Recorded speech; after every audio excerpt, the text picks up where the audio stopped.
Okay, to start, slip your pry tool underneath.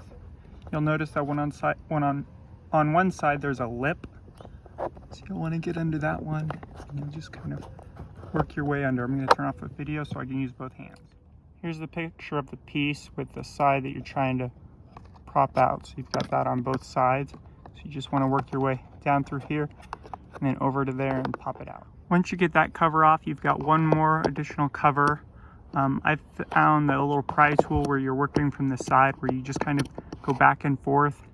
It's just held in there by some clips. You just need to use a little bit of pressure and slowly work it out. Again, here's the picture of that last part where it's stuck on there. You kind of have to pry from the bottom while pushing up. And then you just remove the incandescent light and put in the new one. And with the new light in, probably a good idea to test it before you put it back together, just because it takes some time. But you can access both of them from the outside, just working your way through the plastic trim and then the diffuser. Okay, you can't really see it, but we've got those LEDs now in, so you can install the rest of it. The rear dome light is pretty easy to get out. Again, you've got those little tabs you can see there.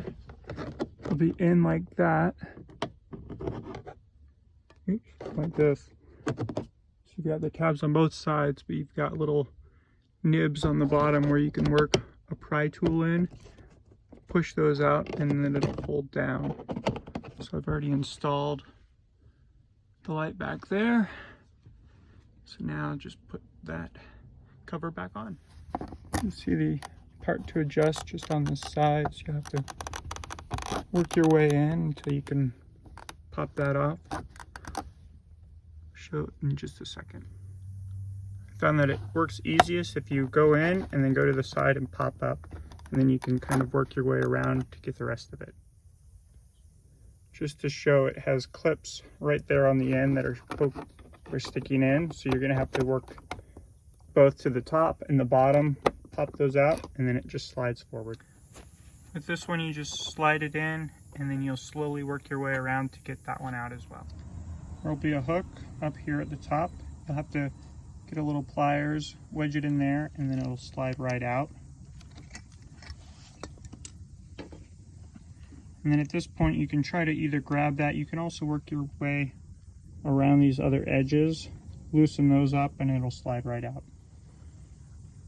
And with that additional cover off, you can just simply replace the bulb. As you're doing the vanity lights, it might be easier to work your way from this side, either from the top or the bottom. I just found it was hard to get into there, so do it with two hands, but that might be easier to get under as you're replacing that one. Just wanted to wrap up with the main lights. They're integrated. The lights are integrated into the motherboard, so they're not replaceable for that main center. So don't worry about taking it apart. It's a bit of a beast. It's possible, but you're not going to be replacing any lights unless you're getting into that board.